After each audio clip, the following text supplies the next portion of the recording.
ہم نے خود کو بہت محفوظ سمجھ لیا تھا، اپنی عقل پر، اپنے پیسوں پر، اپنے رشتوں پر۔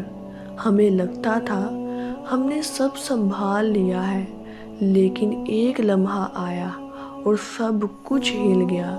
یہ ویڈیو مت چھوڑنا، کیونکہ شاید یہ احساس آپ کی زندگی کا رخ بدل دے۔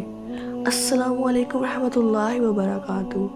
ہم نے کہا اب میں مضبوط ہوں، اب مجھے کسی کی ضرورت نہیں، اب سب کنٹرول میں ہے۔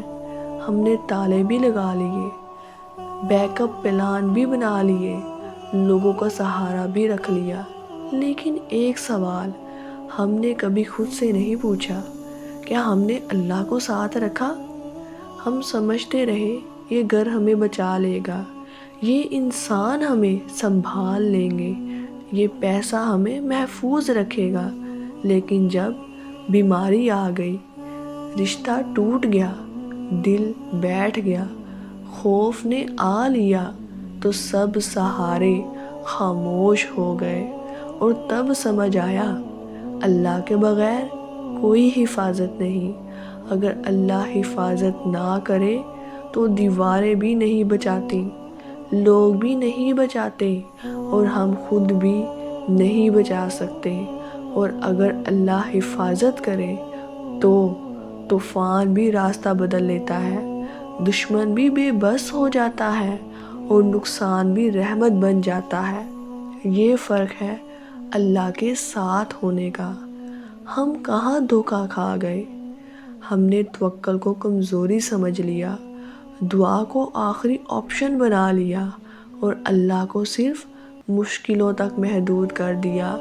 ہم نے کہا میں خود کافی ہوں، لیکن سچ یہ ہے ہم اللہ کے بغیر کچھ بھی نہیں، نہ سانس پر اختیار، نہ دل پر اختیار، نہ اگلے لمحے پر اختیار۔ اصل حفاظت کہاں ہے؟ مہنگے تالوں میں نہیں، طاقتور لوگوں میں نہیں، ہوشیار منصوبوں میں نہیں۔ اصل حفاظت ہے اللہ کے سپرد ہو جانا۔ جب بندہ کہہ دیتا ہے نا یا اللہ اب تو ہی کافی ہے، تو دل کا خوف کم ہونے لگتا ہے، نیند لوٹ آتی ہے، اور حالات نرم ہونے لگتے ہیں۔ ایک لمحہ تصور کریں، رات کا وقت ہے، سب سو رہے ہیں اور آپ جاگ رہے ہیں۔ دل میں عجیب سا خوف ہے، وجہ بھی معلوم نہیں۔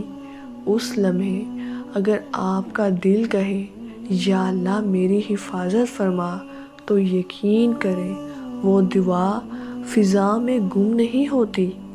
اصل طاقت خود کو محفوظ سمجھنا نہیں، بلکہ یہ مان لینا ہے کہ اللہ کے بغیر کوئی حفاظت نہیں۔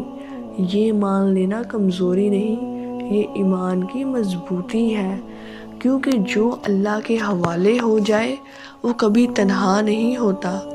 ہم نے خود کو بہت محفوظ سمجھ لیا تھا، لیکن حقیقت یہ ہے کہ اللہ کے بغیر نہ دل محفوظ ہے، نہ زندگی محفوظ ہے، نہ انجام محفوظ ہے۔ اگر آج دل میں ہلکا سا خوف ہے تو یہ ڈر نہیں، یہ اللہ کی طرف پلٹنے کی دعوت ہے۔ اگر یہ بات دل کو لگی ہو تو کومنٹ میں لکھیں، یا اللہ میں خود کو تیرے حوالے کرتا ہوں۔ السلام علیکم۔